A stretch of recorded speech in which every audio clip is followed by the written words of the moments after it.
daan ninyo, kasama ninyo yung nanay at tatay nyo na nag-aaral dito. Paano, sir?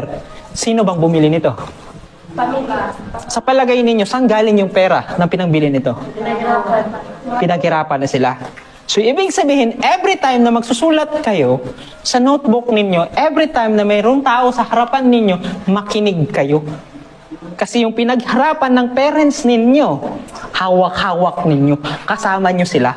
But by doing your best, kahit papano, yung pinagpaguran nila, na pinangbili nila nito, yung bagong bag, yung bagong sapatos, minsan nagagalit pa kayo kasi wala kayong ganito.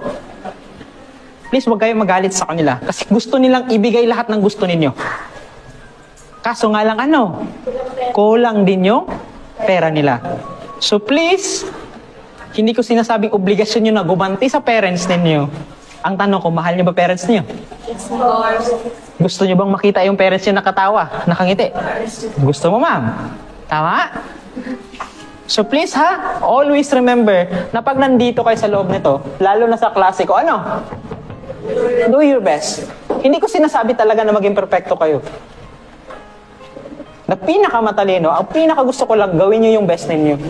Kung hindi nyo alam, magtanong kayo.